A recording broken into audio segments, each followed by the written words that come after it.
नमस्ते दोस्तों, 7 अगस्त का वीडियो है। आप सभी का बहुत बहुत स्वागत है। अब हम देखेंगे कि अगले 4 से 5 दिनों के दौरान मानसून की चाल किस तरह से रहने वाली है। पहले जो जुलाई था बहुत अच्छा निकला, जून में बहुत ज़्यादा डेफिशिएंसी रही 40%। जुलाई में क्या किया कि जून की डेफिशिएंसी को तो कम किया ही किया, अपना जो था रेनफॉल उसको भी सरप्लस कर दिया और अल नीनो बन गया है और धीरे धीरे बढ़ रहा है।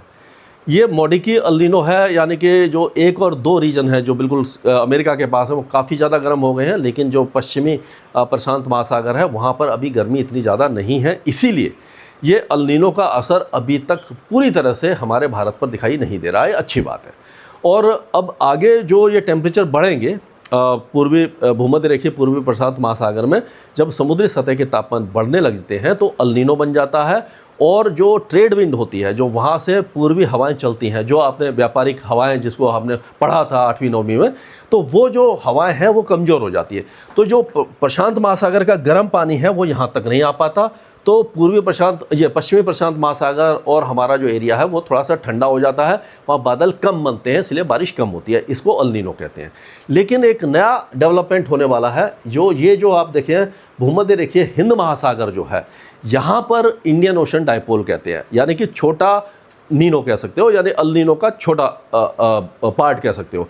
अल नीनो और ला नीना क्या है कि पूरे ग्लोब के पूरे यानी विश्व के वेदर को इम्पैक्ट करते हैं, लेकिन जो इंडियन ओशन डाइपोल है वो इंडिया के वेदर को इम्पैक्ट करता है। क्योंकि अगर यहाँ पर अगर समुद्री सतह के तापमान गर्म हो जाते हैं, इंडियन ओशन डाइपोल पॉजिटिव हो जाता है, तो यहाँ पर बादल ज़्यादा बनेंगे और दक्षिण पश्चिमी हवाएं जो आ रही होती हैं दक्षिण पश्चिम मानसून में, तो उन बादलों को और मॉइस्चर को लेकर के भारत के ऊपर आती हैं और इससे बारिश बढ़ जाती है। तो ये जो है अल नीनो के इम्पैक्ट को काफ़ी हद तक कम करने लग जाता है। जो हमने पिछले कुछ सालों में देखा है कि अल नीनो होने के बावजूद भी नॉर्मल मानसून हुआ, सरप्लस हुआ, तो इस तरह का वेदर हो सकता है। तो उम्मीद इसी पर कायम है हमारी कि जो अगस्त के आखिर में इंडियन ओशन डाइपोल पॉजिटिव होने लगेगा, अल नीनो और ज़्यादा प्रभावी होने लगेगा। अब इन दोनों के बीच की जो टसल होगी उसमें कौन जीतेगा? वैसे तो अल नीनो बहुत ज़्यादा स्ट्रॉन्ग है, लेकिन इंडियन ओशन डाइपोल कुछ हद तक उसके असर को कम करेगा, जिससे सूखे जैसे हालात, जो भयंकर सूखे की संभावना दिखाई दे रही थी, जैसे लोग आपने देखा था कि यूट्यूबर बहुत ज़्यादा बकवास कर रहे थे, डरा रहे थे, पैनिक फैला रहे थे कि 1878-77 में जो बहुत ज़्यादा महामारी हुई थी, 2 करोड़ लोग मर गए थे, उस तरह का अकाल पड़ने वाला है। ऐसा कुछ नहीं होने वाला। अभी तक बारिश अच्छी हुई है, आगे भी बारिश बहुत ज़्यादा ख़राब नहीं होने वाली है। तो अब देखते हैं कि वेदर सिस्टम किस तरह, आप देखिए एक साइक्लोनिक सर्कुलेशन का एक तरह से लाइन बनी हुई है पाकिस्तान से लेकर के उत्तर भारत और पूर्वी भारत तक। एक सौराष्ट्र कच्छ के साथ साथ ये मतलब कि सिंध के आसपास साइक्लोनिक सर्कुलेशन है, कमज़ोर है, बहुत ज़्यादा ताकत नहीं है इसमें। एक लगातार साइक्लोनिक सर्कुलेशन है जो असम के ऊपर, यानी कि असम के ऊपर बना हुआ है। तो ये 1 महीने से बना हुआ है, कभी इधर जा रहा है कभी उधर जा रहा है। तो इसीलिए आपने देखा होगा कि अभी तक की सबसे ज़्यादा, पिछले 80 सालों में सबसे ज़्यादा भयावह बाढ़ असम में देखने को मिल रही है। वहाँ पर बहुत ज़्यादा नुकसान हो रहा है, बहुत लोगों की जान गई है और जो नदियाँ हैं उफान पर हैं। अभी भी यहाँ पर बारिश की गतिविधियाँ लगातार जारी रहेंगी। अरुणाचल प्रदेश और चाइना से ये जो ब्रह्मपुत्र नदी आती है, इसके कारण जो कैचमेंट एरिया में बारिश हुई है उसके कारण यहाँ पर बाढ़ जैसी स्थिति है, यहाँ पर अभी सुधार नहीं होने वाला। अब आगे चलते हैं तो आज का वेदर देखते हैं। तो आज का वेदर अगर हम देखें तो आप देखिए कि जो पहाड़ों पर बारिश थोड़ी सी कम हो जाएगी, लेकिन अभी भी खतरा लगातार बना रहने की संभावना दिखाई दे रही है। लेकिन उत्तर प्रदेश के पश्चिमी जिलों के साथ साथ पंजाब, हरियाणा और दिल्ली के भी कई इलाके बारिश देखेंगे। बिहार में बारिश कम हो जाएगी, लेकिन गंगे पश्चिम बंगाल, झारखंड, उड़ीसा, मध्य प्रदेश, पूर्वी राजस्थान के साथ साथ पश्चिमी राजस्थान में भी अब धीरे धीरे बादल आने लगेंगे और कल तक हम देखेंगे जोधपुर, जैसलमेर, बाड़मेर भी कवर हो जाएंगे। लेकिन महाराष्ट्र और साउथ पेनिसुला थोड़ा सा कमज़ोर बना रहेगा, इस तरह का संभावना दिखाई दे रही है। 9 तारीख की अगर बात करते हैं तो आप देखिए सिंध प्रांत से लेकर के पाकिस्तान के कुछ इलाकों में हल्की बारिश आ जाएगी। उत्तर भारत में बारिश रहेगी, राजस्थान में कम हो जाएगी, लेकिन पूर्वी भारत में अगर देखें तो उप हिमालय, पश्चिम बंगाल और बिहार बारिश कम देखेंगे। इस तरह का वेदर रहेगा। अब अगर पहाड़ों से एक बार फिर से शुरू करें तो पहाड़ों पर खास करके जम्मू कश्मीर में लगातार बारिश है। हालांकि बहुत ज़्यादा हैवी रेन नहीं है, लेकिन मौसम शुष्क नहीं होने वाला है। लद्दाख में भी हल्की फुल्की बारिश की गतिविधियाँ रहेंगी। हिमाचल की बात करें तो हिमाचल में मूसलाधार बारिश रहने वाली है अगले 3 से 4 दिनों के दौरान। कम ज़्यादा होती रहेगी, लेकिन बारिश यहाँ पर रुकने वाली नहीं है। उत्तराखंड भी लगातार बारिश देखने वाला है, यहाँ पर भी बारिश अभी फ़िलहाल नहीं रुकेगी। यानी कि इंटेंसिटी कम ज़्यादा होती रहेगी। अब अगर पंजाब की बात करें तो पूर्वी पंजाब में तो बारिश की गतिविधियाँ हैं, यानी अमृतसर, गुरदासपुर, पठानकोट से लेकर के कपूरथला, जलंधर, लुधियाना, बरनाला, संगरूर, पटियाला, ये जो रूपनगर, ये सारे इलाके बारिश देखेंगे। बाकी इलाकों में चांसेस कम दिखाई दे रहे हैं।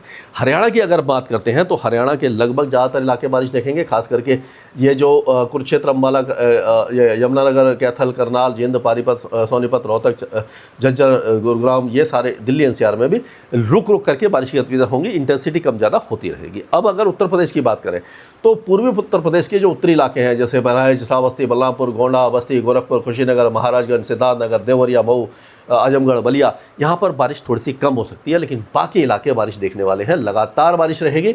अब हम देखेंगे कि जो हाथरस, आगरा, अलीगढ़, फिरोजाबाद, इटावा, औरैया, ये आपका हमीरपुर, फतेहपुर, उन्नाव, रायबरेली, हरदोई, ये सारे इलाके, झांसी, ललितपुर, महोबा, फरीदकोट, ये चित्रकूट, कौशाम्बी, प्रयागराज, मिर्ज़ापुर, सोनभद्रा, वाराणसी, चंदौली, ये सारे इलाके लगातार बारिश देखने वाले हैं। बिहार में बारिश में काफ़ी ज़्यादा कमी आ जाएगी अगले 2-3 दिनों के दौरान, बहुत हल्की बारिश रहेगी। झारखंड लेकिन अच्छी बारिश देखेगा, लगातार यहाँ पर बारिश रहेगी, क्योंकि जो साइक्लोनिक सर्कुलेशन है वो झारखंड के ऊपर आने की संभावना है। गंगे पश्चिम बंगाल में मुर्शिदाबाद, बीरभूमि, वर्धमान, बांकुड़ा, पुरुलिया, बिद्रीपुर, 24 परगना, हुगली, हावड़ा, कलकत्ता, शांति निकेतन, ये इलाके बारिश देखेंगे। उत्तरी इलाकों में बारिश कम हो जाएगी, पूर्वोत्तर राज्यों में थोड़ी सी बारिश कम होगी।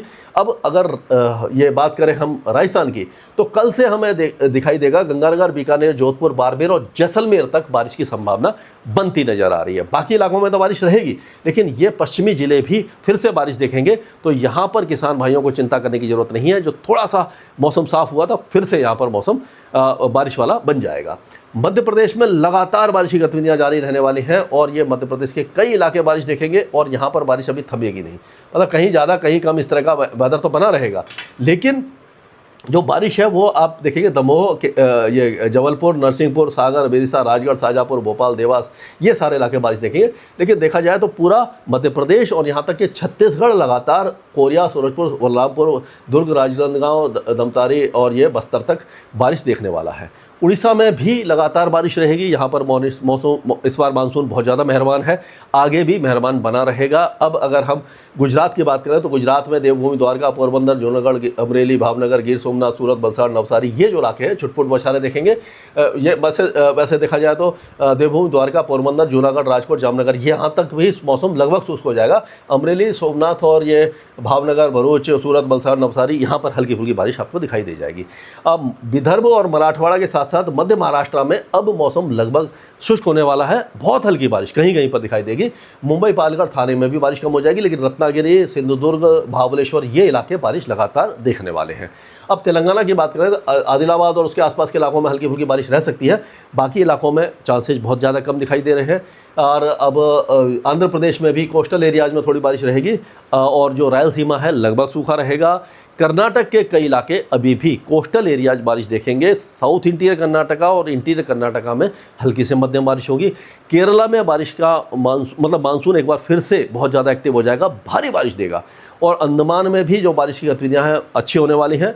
तमिलनाडु में के जो अंदरूनी इलाके छुटपुट बौछारें देखेंगे, यानी कुल मिलाकर के खंड वर्षा ही, यानी patchy rain will be there in Tamil Nadu. और लक्षद्वीप में भी बारिश की गतिविधियाँ कुछ इलाकों में तेज हो सकती हैं। तो कुल मिलाकर के ये कहा जा सकता है कि मानसून अभी कमज़ोर नहीं पड़ा है, अगले कुछ दिनों तक झमाझम बारिश की गतिविधियाँ भारत के ज़्यादातर इलाके देखेंगे। स्काई मैट वेदर में अभी के लिए इतना ही।